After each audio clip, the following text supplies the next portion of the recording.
আমরা জানি যে লন্ডনে থাকা অবস্থায় আপনি ক্রীড়ার সাথে যুক্ত ছিলেন।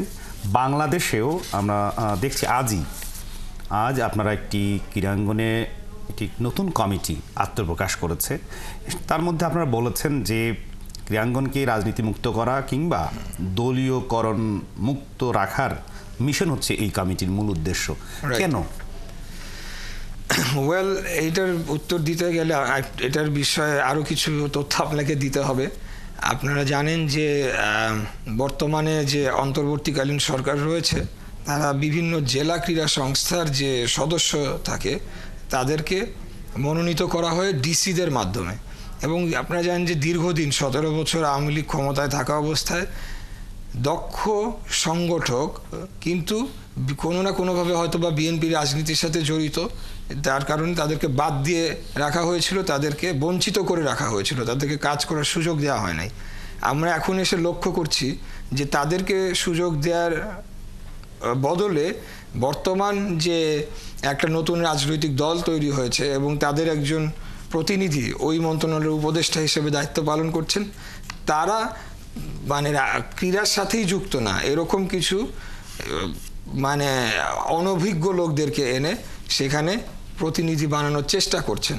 তো এই বিষয়টা যখন চলতে থাকে আমরা বিভিন্নভাবে প্রতিবাদ করি এবং একটা পর্যায়ে সমস্ত আমাদের যারা ক্রীড়ার সাথে যুক্ত, বিশেষ করে আপনি জানেন যে ঢাকা উত্তরের যিনি আহ্বায়ক জনাব আমিনুল হক, উনি ক্রীড়া বিষয়ক সম্পাদক, আরও অনেকেই রয়েছেন ক্রীড়ার সাথে যুক্ত, সকলে মিলে সিদ্ধান্ত নেয় যে এরকম একটি সংগঠনের দরকার রয়েছে।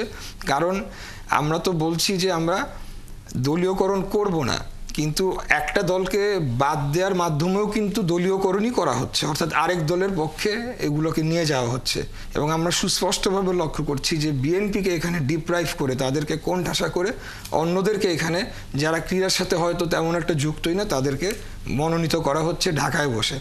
সেটার জন্য আমরা প্রতিবাদ করেছি এবং আমরা সিদ্ধান্ত নিয়েছি সারা দেশ থেকে যেসব প্রতিনিধি আজকে আপনাদের সাথে এই সভায় অংশ নিয়েছিলেন তাদের কি মতামত নেওয়া হয়েছে এই সংগঠনের ক্ষেত্রে? এবং তাদের অবশ্যই মতামত নেওয়া হয়েছে এবং এটা মানে প্রতিনিয়ত কাজ করবে কি কিভাবে আসলে আগামী, যেমন ক্রিকেট বোর্ডকে সামনে রেখে বা বিসিবির পরিচালনা এই ধরনের কোনো কিছু না, এখানে কোনো একটা বোর্ডকে সামনে রেখে না। আপনি সংগঠনটির নাম হচ্ছে বাংলাদেশ জেলা ও বিভাগ ক্রীড়া সংস্থা অ্যাসোসিয়েশন। আপনি জানেন যে প্রত্যেকটি জেলা এবং বিভাগে ক্রীড়া সংস্থা রয়েছে এবং সেখান থেকে 2 জন করে বা 3 জন করে মনোনীত দেওয়া হয় প্রত্যেকটি জেলা থেকে, এবং তারা কাউন্সিলর হন বিভিন্ন যে ক্রীড়ার যে বোর্ড বা বিসিবি বলেন বা বাফুফে বলেন, সেখানে তারা কাউন্সিলর হিসেবে ভোট দান করে থাকেন। তা আমরা মনে করছি যে সেখানে সুকৌশলে একটি নতুন দল তারা তাদের লোকজনকে কাউন্সিলর বানানোর চেষ্টা করছেন এবং যাতে করে তারা আগামীতে আসন্ন যে বিসিবি নির্বাচনটি সেটিকে প্রভাবান্বিত করতে পারে, সেই ধরনের কর্মকাণ্ডকে আমরা প্রতিহত করার জন্য আমরা মনে করেছি এরকম একটি অ্যাসোসিয়েশনের প্রয়োজন রয়েছে ক্রীড়া সংগঠকদেরকে নিয়ে, সেটি আমরা করেছি। কিন্তু আমরা তো সেখানে দেখলাম যে ঢাকার নেতৃত্ব, সারা দেশেরই নেতৃত্ব সেখানে একটি প্রায় 50 কি 51 সদস্য বিশিষ্ট আমি দেখলাম যে তারা আসলে কি করবে, মানে কি এই নির্বাচনকে বিসিবির পরিচালনা, আমি যেটি বলছিলাম যে এই ক্রীড়াঙ্গনের রাজনীতি মুক্ত করার যে কথাটি আপনারা বলছেন, দলীয়করণ মুক্ত করা, সেখানে তো বিএনপির সরাসরি পদে থাকা মানুষজন যদি আবার যুক্ত হন তাহলে তো সেটা রাজনীতি মুক্ত কেমনে হবে? না, এখানে দেখেন আপনি বাংলাদেশের বাস্তব চিত্রটা আপনাকে বুঝতে হবে। ক্রীড়া এবং রাজনীতি কিন্তু ওতপ্রোতভাবে জড়িত। আপনি বহু ক্রীড়া সংগঠক তারা পরবর্তীতে রাজনীতিবিদ হয়েছেন এবং রাজনীতিবিদরাও কিন্তু বিভিন্ন ক্লাব এবং বিভিন্ন খেলাধুলা সংগঠনের সাথে জড়িত থাকেন, এটা অস্বাভাবিক কিছু নয়। কিন্তু আমরা বলছি যে এখানে শুধু বিএনপিকে টার্গেট করে তাদেরকে সেই জেলা ক্রীড়া সংস্থার যে কাউন্সিলর যে তার যে প্রাপ্য যে জায়গাটি রয়েছে সেখান থেকে ক্যাটাগরিক্যালি বিএনপিকে টার্গেট করে বের করে দেওয়া হচ্ছে। আহ্বায়ক কমিটি যেটি গঠন করা হয়েছে সেই অর্থাৎ আহ্বায়ক হয়েছেন শরীফুল ইসলাম এবং সেখানে ঢাকার ডেপুটি মেয়র এবং ঢাকার আরেক অংশের অর্থাৎ ঢাকার উত্তরের যিনি আহ্বায়ক ক্যাপ্টেন ফুটবলার আমিনুল ইসলাম, তিনিও দায়িত্বে আছেন।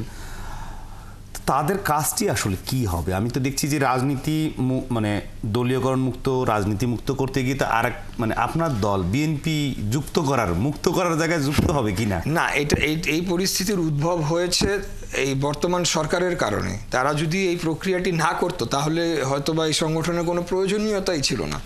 যেহেতু তারা তাদের মতো করে দলীয়করণ করার চেষ্টা করছে, সেই জায়গাতে আমরা মনে করছি যে আমাদের সংগঠিতভাবে এটিকে প্রতিরোধ করা দরকার। সেই কারণেই এই কমিটি গঠন করা হয়েছে এবং এই কমিটির কাজ এটাই হবে যে জেলা ভিত্তিক দল মত পরিচয় না দেখে দক্ষ সংগঠকদের যাতে সেখানে তাদের যথাযথ সম্মানিত স্থান করে দেওয়া হয়, এটা হলো এই কমিটির কাজ। আর আপনি জানেন যে বিএনপি একটা বিশাল বড় রাজনৈতিক দল, এখানে হাজার হাজার ক্রীড়া সংগঠকরা আমাদের সাথে যুক্ত রয়েছেন। যেটি আমি ইতিমধ্যে বলেছি, রাজনীতিবিদরা কিন্তু ক্রীড়া সংগঠকের দায়িত্ব পালন করে থাকেন বাংলাদেশের প্রেক্ষাপটে। সেইখানে আমরা মনে করছি যে একটা সম্মিলিত একটা প্রচেষ্টা থাকা দরকার এদের যে অপকর্ম সেটাকে রুখে দেওয়ার জন্য।